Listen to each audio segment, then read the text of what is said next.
Students, क्या हाल है भाई। आप लोग पिछले क्लास में डिस्कस किया था एलिवेशन इन बॉइलिंग पॉइंट, और हम डिस्कस करने जा रहे हैं relative lowering in vapour pressure of solvent. देखो होता क्या है, अगर मान लो जो टॉपिक हमारा क्या है, relative lowering in vapour pressure of solvent. देखो उसमें क्या है, अगर कोई मतलब सॉल्वेंट है, फॉर एग्जांपल वाटर है, हम उसमें ऐड करते हैं solute which is non volatile. देखो फॉर एग्जांपल ये वाटर है, दिख रहा क्लियरली, दिख रहा बेटे आप लोगों को? हाँ देखो ये क्या है, वाटर है। हमने इसके अंदर ऐड किया solute which is non volatile, ये नॉन वोलाटाइल सॉल्यूट है। ये नॉन वोलाटाइल सॉल्यूट क्या होता है, which do not generate any vapour, उसका खुद का वेपर प्रेशर तो होता नहीं है, and it is going to lower the vapour pressure of solvent in which we mix it.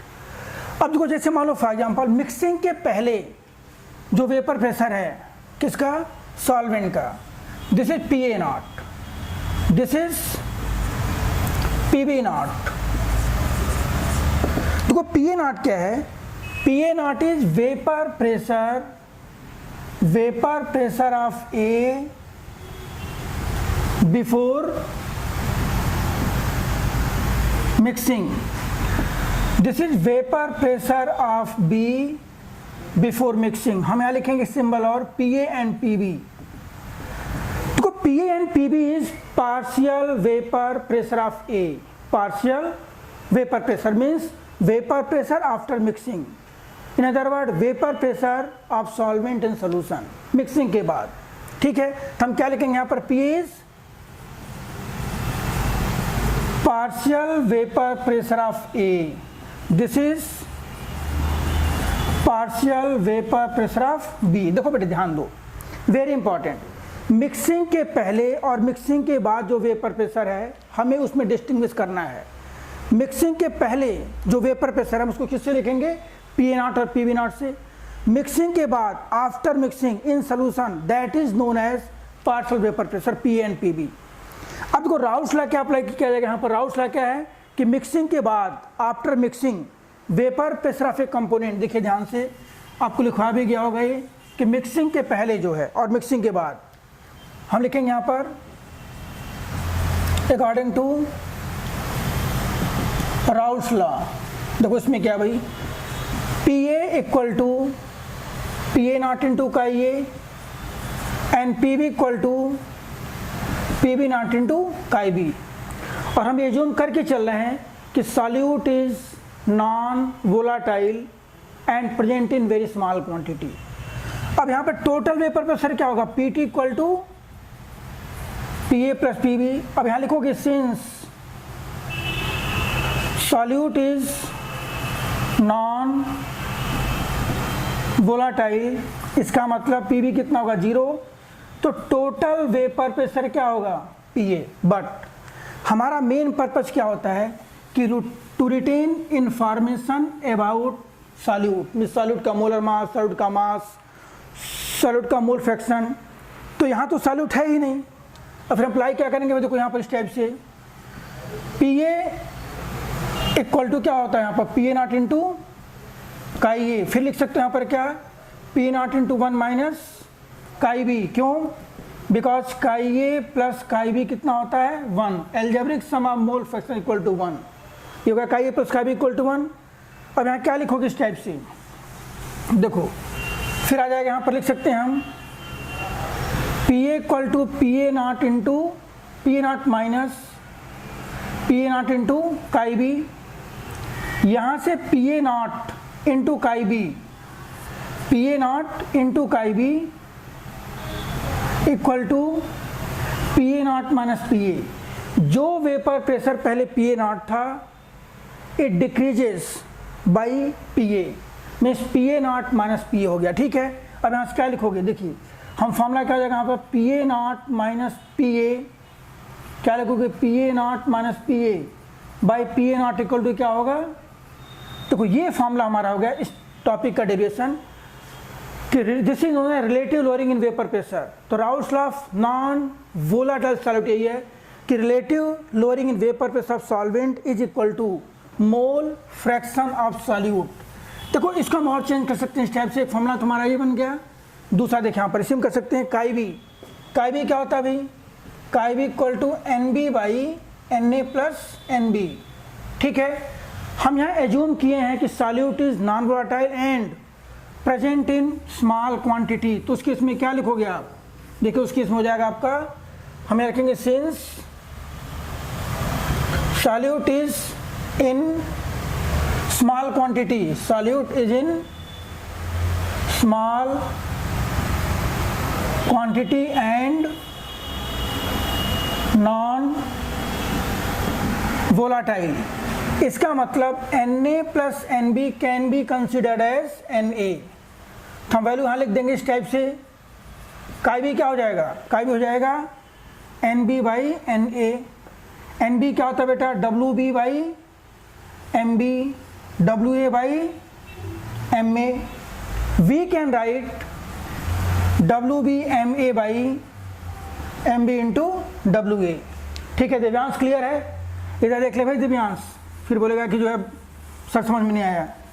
तुम्हारी सबसे सरदर्दी तो यही है ना, जब क्लास यहाँ करवा रहे हैं उधर पता नहीं क्या मोबाइल लगे हुए हो, पर वो अगली क्लास मोबाइल बाहर रख क्या होगी। ठीक है, अब देखो यहाँ पर फिर ये वैल्यू उधर पुट कर देंगे, P A naught minus P A by P A naught equal to क्या हो जाएगा, W B M A by M B into, देखो ये फॉर्मूला हो गया।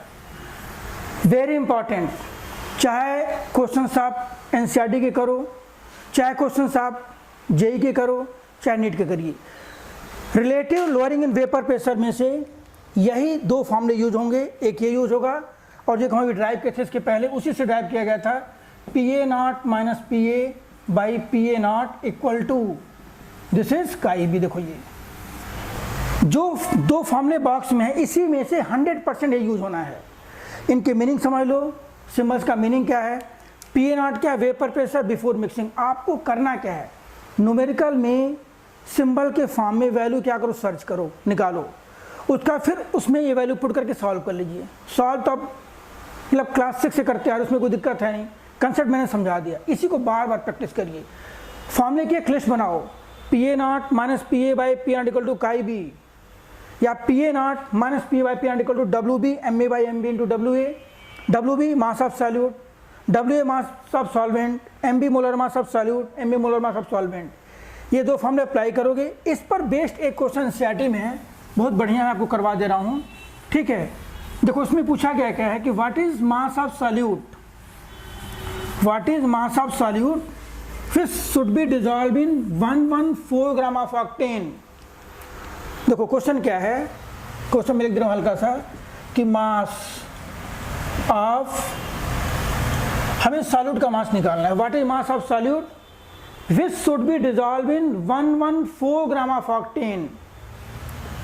W कितना भाई 114। अब बाई चांस ऑक्टेन है, मोलर मास कितना होगा इसका, वो भी 114 होता है। ऑक्टेन क्या है C8 और ये H18।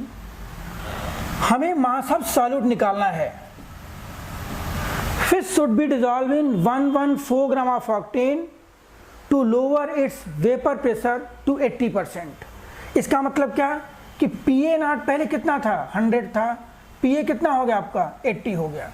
हमें मास ऑफ सॉल्यूट निकालना है, which should be dissolve in 114 gram of octane so that vapour pressure reduce to 80%। इसका मतलब पी नॉट पहले हमारा कितना है 100 है, पी कितना हो गया, पी ए क्या है मिक्सिंग के बाद, मीन्स हम उस सॉल्वेंट में मीन्स 114 ग्राम ऑक्टेन में कितना सॉल्यूट डिजॉल्व करें जिसका मोलर मास दिया गया है कितना है 40, सो दैट सॉल्वेंट का वेपर प्रेशर 80% रह जाए। अब देखो इधर ध्यान दीजिए, फॉर्मूला क्या अप्लाई करोगे भाई, P A naught minus P A by P A naught equal to N B by N A plus N B. P A naught कितना 100, 80, ये क्या हो गया 100 equal to N B by N A plus N A कितना हो जाएगा, N A हो जाएगा हमारा 1। इस इंफॉर्मेशन से हम एन ए निकाल लेंगे, एन ए क्या हो जाएगा W A by M A equal to क्या हो जाएगा बेटा एन ए, तो एन ए कितना हो गया ये 1 हो गया। 1 plus N B, 1/5 equal to N B by 1 plus N B, means 1 plus N B equal to 5 N B. 4 N B कितना हो जाएगा आपका 1, एन बी कितना हो गया ये, एन बी बिकम 1/4।